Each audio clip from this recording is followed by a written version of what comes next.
Estamos concluindo hoje o livro de Gálatas, né? O livro de Gálatas, então, só para recordar, nós lembramos que o capítulo 1, Paulo inicia, né, bravo, brigando com os Gálatas, falando: quem fascinou vocês, para vocês se perderem tão depressa, né, da verdade. Ele começa a amaldiçoar aquelas pessoas que estavam confundindo os Gálatas, né, distraindo eles da verdade, né. Daí capítulo 2 e 3, aquela briga toda da circuncisão, enfim, 4 e 5, e culminando na questão da carne, né, se usa as marcas ou não, e daí a luta da carne contra o espírito contra a carne. E agora capítulo 6, então, nós vamos estar discorrendo acerca de mais algumas coisas que a palavra do Senhor tem para nos ensinar. E eu tenho certeza que o livro de Gálatas, queridos, é algo que é muito presente na nossa vida hoje, porque os Gálatas, assim como nós, eles não eram religiosos, eles eram gentios, pessoas como nós, né? Coração aberto, cheio de fé, mas também eram facilmente enganados por ventos de doutrinas, por ventos de... E assim como nós hoje precisamos ser arraigados, fundamentados na palavra de Deus. Eu gostava muito da pastora que cuidava do meu coração, porque ela dizia assim: Alex, olha, muitos ventos vão passar, muitas doutrinas, muitos ventos de doutrina, mas uma coisa eu garanto a você: a palavra do Senhor permanece, e essa jamais passará. Então, firme-se na palavra de Deus, né?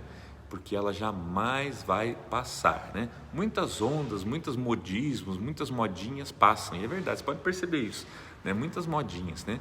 Não estou dizendo que até são modinhas que não aconteçam, que não sejam verdades, mas a palavra de Deus é aquela que começa, tem começo, meio e eternidade, né? Não é fim, mas é eternidade, né? Então, vamos lá então. Você que está conectado aí, pega a sua Bíblia. Estão vendo aí que nós estamos num cenário diferente aqui, estamos na igreja, né? Hoje aqui fazendo a nossa live da igreja, tá? E queremos que vocês nos acompanhem. Vamos lá então? Vamos lá então. Deixa eu só ver aqui, o pastor está me mostrando algo aqui, maravilha. Muito bem, vamos lá então. Gálatas capítulo 6, cadê a tua Bíblia, pastora? Tá aqui. A pastora está abrindo a Bíblia dela. Vamos lá. Vamos lá então, gente. Irmãos, se alguém for surpreendido em algum pecado, vocês que são espirituais deverão restaurá-lo com mansidão. Cuide-se, porém, cada um, para que também não seja tentado. Levem os fardos pesados uns dos outros e assim cumpram a lei de Cristo. Se alguém se considera alguma coisa, não sendo nada, engana-se a si mesmo. Cada um examina os próprios atos e então poderá orgulhar-se de si mesmo sem se comparar com ninguém, pois cada um deverá levar a própria carga. O que está sendo instruído na palavra, partilhe todas as coisas boas com aquele que o instrui. Não se deixe enganar, de Deus não se zomba, pois o que o homem semear, isso também colherá. Quem semeia para a sua carne, da carne colherá destruição, mas quem semeia para o Espírito, do Espírito colherá a vida eterna. E não nos cansamos de fazer o bem, pois no tempo próprio colheremos se não desanimarmos. Portanto, enquanto temos oportunidade, façamos o bem a todos, especialmente aos da família da fé. Ok. Então assim, gente, vamos muito com calma. Ele começa já chamando todos de irmãos. Irmãos, ele denota a ideia de todos da mesma família, queridos. Então assim, primeira coisa, trate todos como uma mesma família. Porque assim, quando você trata todos da mesma família, ontem eu falava para uma pessoa assim, gente, esses dias atrás, né, uma pessoa chegou e falou assim: pastor, eu tenho estudado muito as escrituras, a palavra de Deus. Esse tempo de pandemia foi um tempo onde me permitiu estudar muito, e eu tenho percebido que muitas coisas que a igreja hoje, não a igreja local, não a nossa igreja, mas a igreja no geral, tem pregado hoje, não é a verdade, não é o que realmente as escrituras ensinam, né? E isso fez com que eu entrasse em uma crise hoje para permanecer na igreja, né? E às vezes eu penso em sair da igreja, e por isso que hoje existe um movimento dos fora da igreja, né? Os desigrejados, os desigrejados, né? E eu estou numa luta a esse respeito, né? Porque veja, eu não quero estar aonde, né, não é pregado, né, a verdade. Daí eu peguei e falei assim: me diga uma coisa, a religião que o teu pai e a tua mãe professam é a religião verdadeira? E eu sei que a religião dos pais dessa moça, né, eles ainda professam a religião católica, apostólica, romana, né, dentro das suas tradições bem rígidas, tradicionais. E a pessoa falou assim, não. Eu falei, e você vai abandonar eles também? Teu pai e tua mãe? Você vai abandonar eles? Não. O que você vai fazer para levar Jesus para eles? Eu tenho que ficar perto deles. Mas eles não estão professando uma fé errada? Né? Por que a igreja você quer abandonar? Porque eles estão de repente ensinando, mas o teu pai e tua mãe você não quer. Sabe por quê? Porque eles são sua família. Agora, o problema é quando você está numa igreja e que a igreja não é a tua família. Uau. Daí você quer abandonar. Então, queridos, observe que Paulo que ele começa já trazendo uma revelação. Porque quando ele fala irmãos, ele quer primeiro lembrar que a gente é uma família. Tá? Daí ele fala, se alguém for surpreendido em algum pecado. E aqui a segunda coisa é assim, será que você tem algum pecado? Será que eu tenho algum pecado? Eu digo para vocês, irmãos, eu devo ter muitos. Tá? Mas aqui então a palavra não é o pecado, e sim o surpreendido. E a ideia do surpreendido é pego. Se você foi pego, ou você mesmo pegou você mesmo, ou alguém pegou você mesmo em algum pecado, que é o quê? Transgressão. De repente você mesmo pegou você mesmo em alguma transgressão. O Espírito Santo pegou você numa transgressão. O Espírito Santo pegou você numa mentira e revelou a você mesmo. Sabe assim, o Espírito Santo chegou e falou para o Alex, você mentiu hoje, isso é pecado. Então o Espírito Santo pegou eu mesmo e revelou para mim mesmo, tá? O que deve fazer? A Bíblia fala assim, vocês que são espirituais. O que é espirituais? Vocês que têm contato com o Espírito. Vocês têm acesso ao Espírito Santo, tá?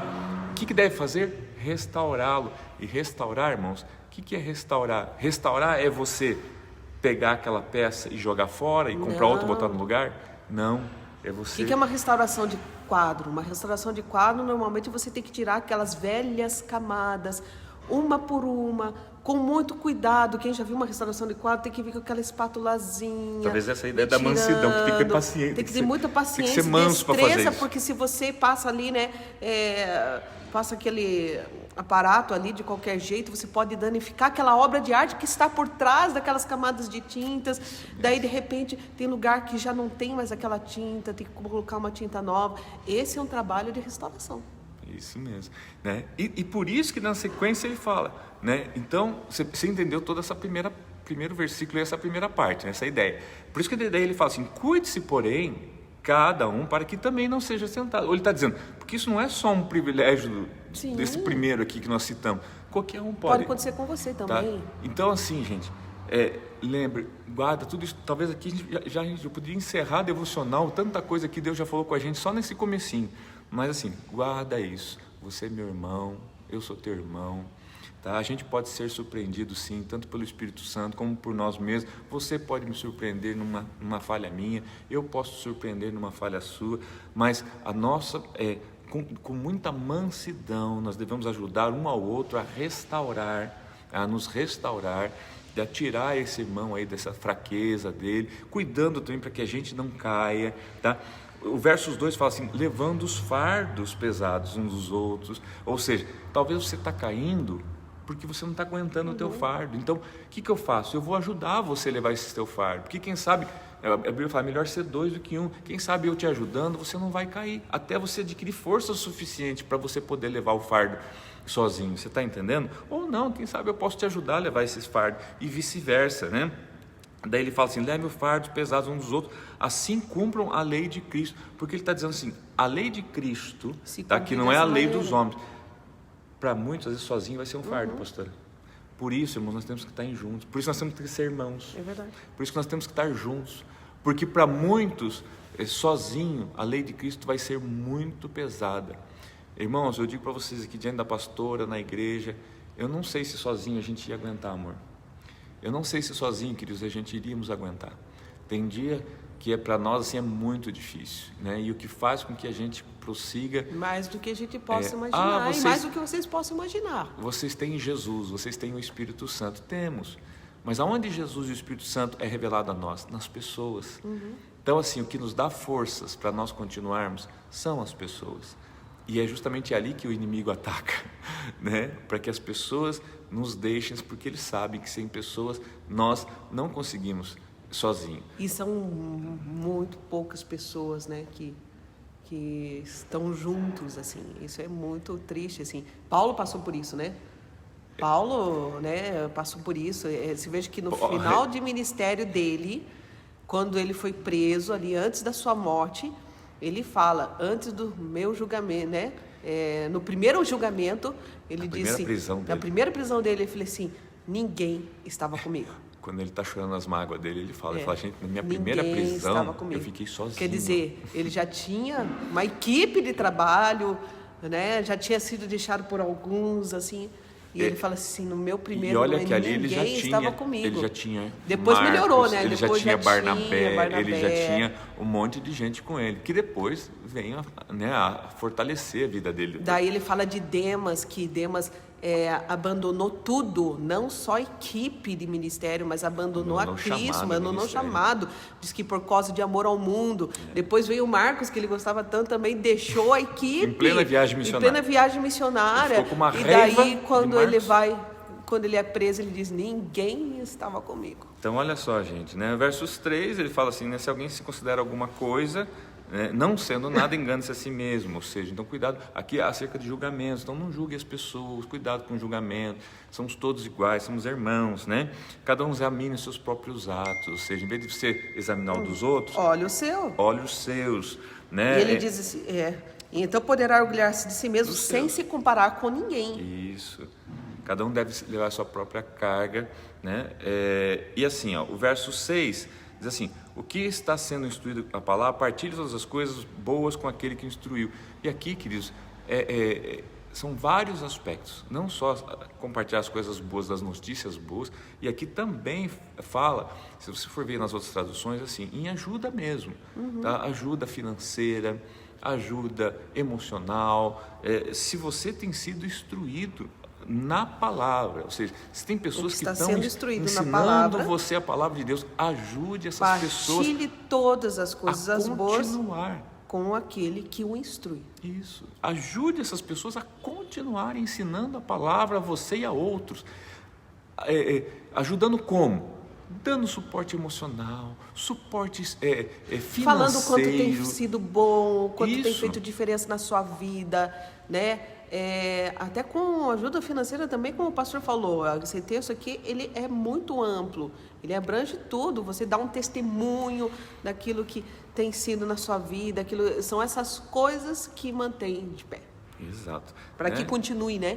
Essa ideia, que haja continuidade, seja no ânimo, né? Em todas as coisas. É verdade. Aí Paulo fala assim, tudo que você semear, né? Você vai colher, tá? Não se deixe enganar, tá? Quem semeia na carne, você vai colher destruição.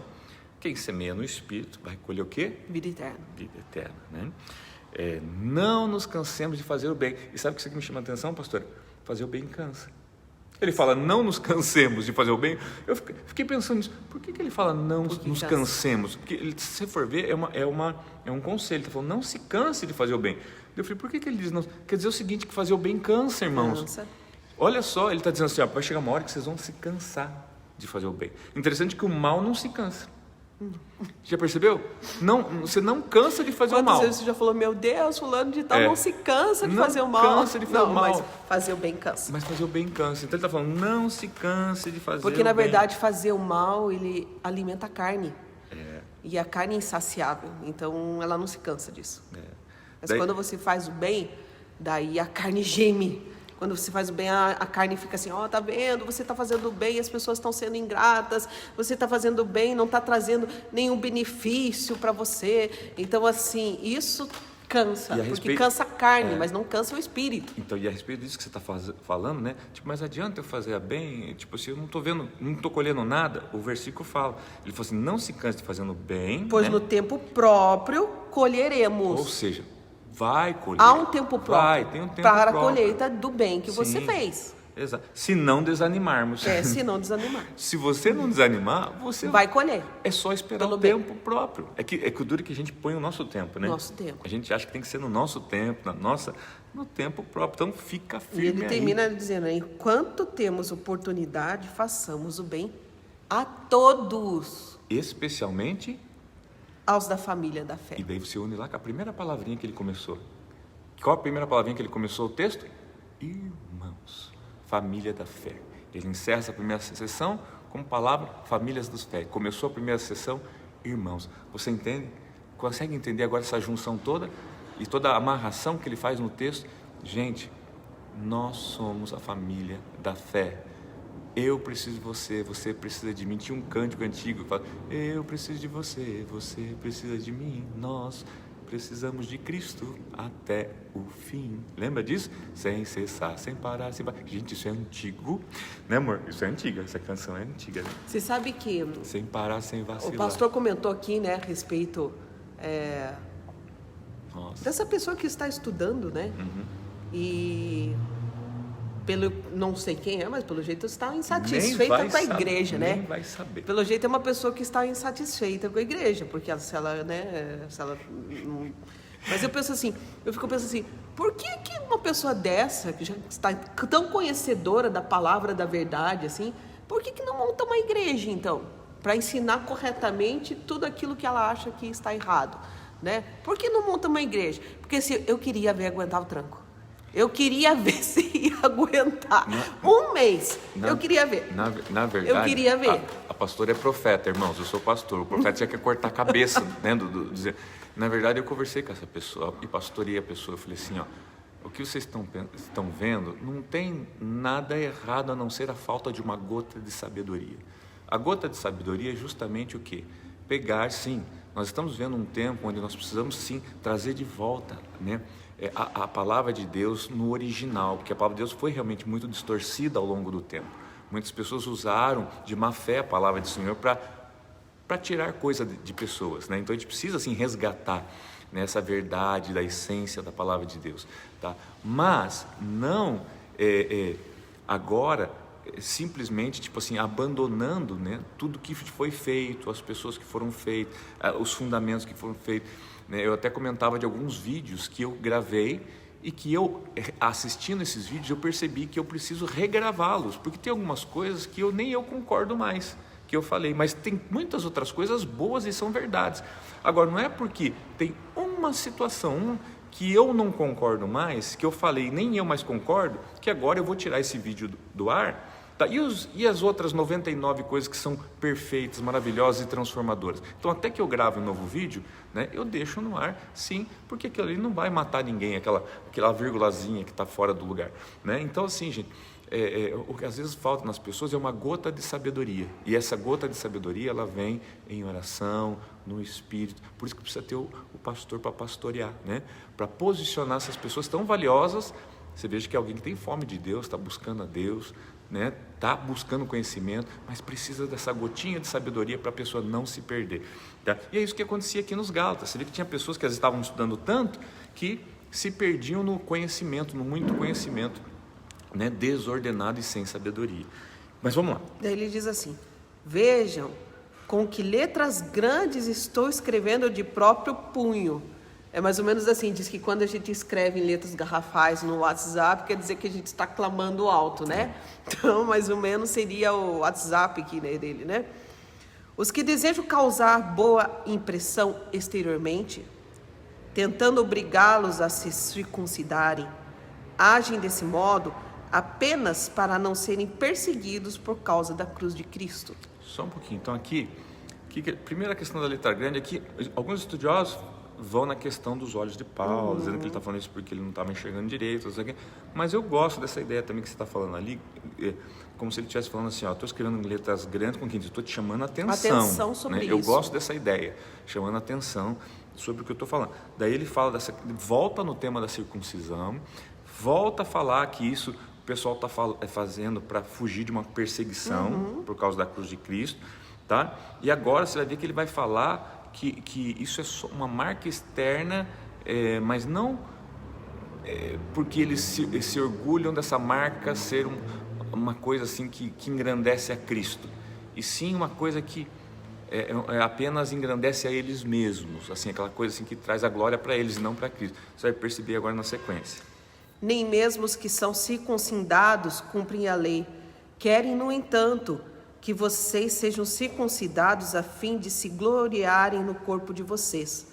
Quanto a mim, que eu jamais me glorie, a não ser na cruz de nosso Senhor Jesus Cristo, por meio da qual o mundo foi crucificado para mim e eu para o mundo. De nada vale ser circuncidado ou não. O que importa é ser uma nova criação. Paz e misericórdia sejam sobre todos que andam conforme essa regra, e também sobre o Israel de Deus. Sem mais, que ninguém me perturbe, pois trago em meu corpo as marcas de Jesus. Irmãos, que a graça de nosso Senhor Jesus Cristo seja com o espírito de vocês. Amém. Então você vê que ele deixa bem claro, né, que você não deve se gloriar, né, nas marcas físicas, externas, seja na roupa, seja numa circuncisão, no cabelo, no uso ou não de uma maquiagem. Você não deve se gloriar nisso, a não ser na cruz do nosso Senhor Jesus Cristo, né, pelo meio do qual ele fala, né, o mundo foi crucificado. No verso 17 você vê que Paulo também tem algumas mágoas, como você às vezes percebe, né? A gente mesmo falando, porque às vezes você se sente, o pastor está magoado, tal coisa, a gente percebe isso, às vezes até não falar, né?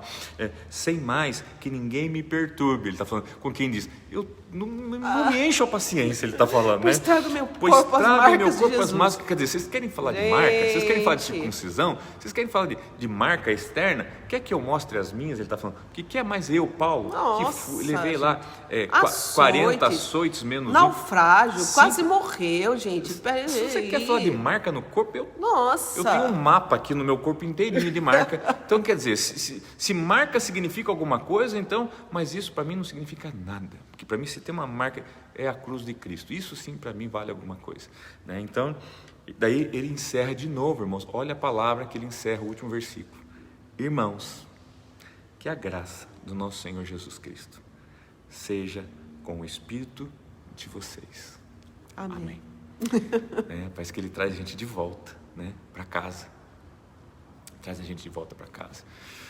Irmãos, e que o Espírito Santo traga você de volta para casa, né, que a gente possa ser levado para casa. Que o Senhor esteja nos levando para casa. A gente fala muito em arrebatamento, mas que a gente às vezes esquece que o arrebatamento é Deus levando a gente para casa, né? Tem gente que tem até medo do arrebatamento, mas você não pode ter medo do Pai querer levar você para casa, né? Então, que Deus abençoe você. Enquanto o Pai não leva a gente para casa, que nós nos reunamos aqui como família, família da fé, na casa de Deus, que é aqui, na igreja.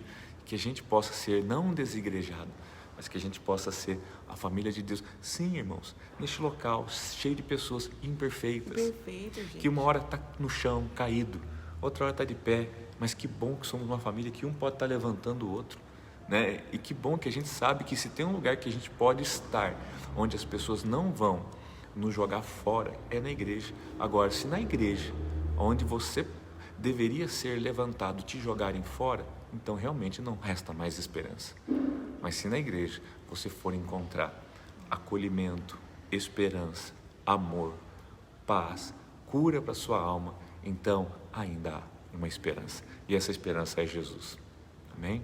Há um desespero, gente, quando a gente vê a maneira que as pessoas estão caminhando, né, dentro da igreja, assim, dá um desespero, porque a gente, como pastor, a gente consegue vislumbrar algumas coisas que às vezes as pessoas não estão se dando conta.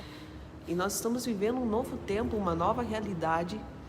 Estamos num tempo de urgência, onde não dá para ficar correndo apenas atrás das coisas pessoais, né? A gente até quer. Não é só, tudo bem, vou parar de trabalhar, vou ficar, guardando, né, a volta de Jesus. Não é isso. Mas tem coisas que ficaram para trás, que precisam ser colocadas em primeiro lugar. Em primeiro lugar é buscar o reino. Em primeiro lugar é buscar a presença dele. Em primeiro lugar é estar junto com seus irmãos, porque tem um mais fraco, às vezes você está mais fraco e a gente precisa se ajudar uns aos outros, porque senão muita gente vai ficar, gente de dentro da igreja vai ficar. E assim, nós temos visto sinais assim, e cada vez está se acelerando, né? Às vezes até acha, não, vai um pouco mais, de repente você começa a ver um sinal aqui, um sinal ali, né? Sinais proféticos mesmo, e você vê assim, tá aí, tá às portas, gente. Antes de Jesus voltar, gente, a gente vai viver um tempo onde a igreja vai precisar ser igreja, ou seja, viver como família. Exatamente. Porque, veja bem, a gente não vai poder abandonar o nosso trabalho, a vida normal, e não vamos poder abandonar Deus, as coisas de Deus. E por isso que eu falo, a gente vai precisar um do outro, sabe assim, você vai ter que estar trabalhando porque você precisa comer, sustentar a tua família, tá? E às vezes você vai estar se esvaziando lá, enquanto você está lá, porque você está se doando, né, espiritualmente lá. Enquanto isso, quem pode estar aqui orando, vai estar orando aqui por você.